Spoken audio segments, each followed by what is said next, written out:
Hi, Michelle Morand here. Today I want to talk with you about body image and how it relates to binge eating. So, obviously, if you're eating more food than your body needs, which is common for those who binge eat, you're probably going to have extra weight on your body. Or you're using some sort of compensatory strategy, like a lot of exercise, or you're binging in a short period of time in the day and you're not eating any other time. You might use laxatives, you might force yourself to vomit. Those would be the main ways that you might be compensating for taking in extra calories and therefore maintaining to the outside world a natural weight for your body. But everybody else is going to probably have some natural consequence of some extra weight on their body if they're binging. So you decide which category you're in. This talk is for you regardless, okay? But one might fit you more than the other. So really, what you should know by now, after the lessons you've done so far, is that your relationship with food is really driven by uh, your training in life, whether through role models or key people in your life, or through just serendipity and luck in discovering that certain foods affect your brain a certain way. So it's become an instinctive response to either stress, trying to remove a stressful stimuli, distract yourself, numb yourself, soothe and calm yourself, or it's become an instinctive response to rewarding yourself. Whether it's just that you got through the day, or maybe there is something to celebrate. Not that getting through the day these days isn't celebration time. Believe me, I understand that. It's crazy times right now. Um, but it'll be either because you're seeking to numb or avoid sensations of stress, or because you're seeking to kind of enhance fun times and just kind of celebrate something. So that's what the relationship with food is about. And what I want you to really be thinking about when we start talking about body image is that if you have extra weight on your body as a result of using food for one of those reasons, um, it really is quite an irrational thing to do, to be mad at yourself, to judge yourself, to put yourself down, or to shame or berate yourself, or to hyper focus on certain parts of your body, like your belly or your thighs or your butt or your breasts or your arms or whatever it is, um, with negativity. Uh, when in fact you're having that consequence, that physical form or shape, or those extra bits and pieces, or a little more jiggly or cellulite or rolls or whatever it is you're seeing, those are the natural consequences of your coping strategy. Your body is simply responding to what you're giving it, and it's trying as good as it possibly can to manage it. So when we're taking in more food than we physically need, our body doesn't have a lot of options. If we're not using some of those compensatory strategies, really the only option it has is to find a place to put it, and that's what extra weight is. Each of us genetically will be predisposed to put weight on in certain places. Look at your family if you're able to do so, and you'll see probably some similarities in terms of where they might carry weight versus where you do. So that's not really something that's within your control. The thing that is in your control is how much you use food to cope, and that's why you're here, is to learn how to navigate life without that coping strategy, or to have more moderation around when you eat and what you choose and how much you have, like we talked about last time.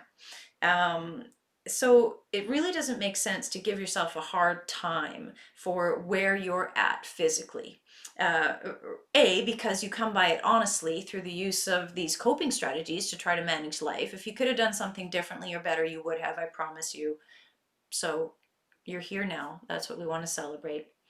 So it's about these coping strategies, and the extra weight then that you have in your body, or the disposition of that weight, is a natural consequence of these coping strategies. In other words, when you get mad at yourself for how you look physically or the extra weight you have on your body, you're actually just getting mad at yourself for not knowing how to cope better with stress, or how to celebrate and reward yourself in ways that don't have negative consequences. Now tell me, how much sense does it make to give yourself crap for that? I'll wait. Clearly, it makes no sense at all. And yet, because of the diet mentality, maybe because of family members and friends and other people who have criticized you for what you look like or the weight you have, or are you eating that? You're going to gain 500 pounds, or, really linking those things. You may very honestly have come by this concept that somehow judging or shaming yourself, or being disgusted in yourself in any way is helpful, or will motivate you somehow, or it makes sense in any way. It doesn't make sense. It won't motivate you. It's not helpful. It is the best way, in fact, to guarantee that you're going to binge again. Because we've just discussed that one of the main reasons that you're eating more than you're physically hungry for is because of stress. Remember that stress hormone, cortisol? And when you're mean to yourself, or you say things like you're fat, you're ugly, you're stupid, or you never, or you da, da, or look at those awful parts of your body, when you say things like that, what is happening neurochemically in your body is your dopamine and oxytocin are falling. You're robbing yourself of your happy, warm, fuzzy, safe feelings, and you're raising your cortisol. So you've just depressed and stressed yourself. That is not a motivating feeling. You tell me. So what we want to do instead is use the tools that you've already got. So far we've been talking about the importance of being curious and how important it is to build a genuinely trusting relationship with yourself. Now, how much trust would you have in somebody who's mean to you, who chooses to pick on you rather than understand and have empathy for why you are the way you are? Now, again, I'm not saying you have to love where you're at right now. I'm not saying to be inauthentic with yourself and say you're great and you don't need to change anything, because you're here because you know you have things to change. And I would never encourage you to be dishonest with yourself. What I am saying is there's a way to acknowledge the facts that you're not thrilled with where you are right now and that change needs to happen without being mean to yourself. Okay? So while the drill sergeant criticism might sound something like, oh my God, look at your stomach, it is so gross, or you can't go out today, everybody's going to judge you because you look so fat and awful, or I don't know, why are you wearing that? That's disgusting, or oh my God. You might hear something like that. And whenever you notice that you're saying something like that to yourself, or you've just caught a glimpse of yourself in a shop window and you cringe, whenever you notice that, I want you to practice that drill sergeant dialogue, that self-criticism exercise I taught you, okay? And that sounds like, what is your intention in saying that? So here you are, you're walking by your shop window, you're all fine, and then you catch a glimpse of yourself, and immediately you just feel so self-conscious and icky, and you check in, and you just heard yourself say, God, you look gross. And you say, what is your intention in saying that, drill sergeant? And maybe your drill sergeant says something like, oh my God, I mean, look how big you are. And you say, okay, what's important about me knowing how big I am?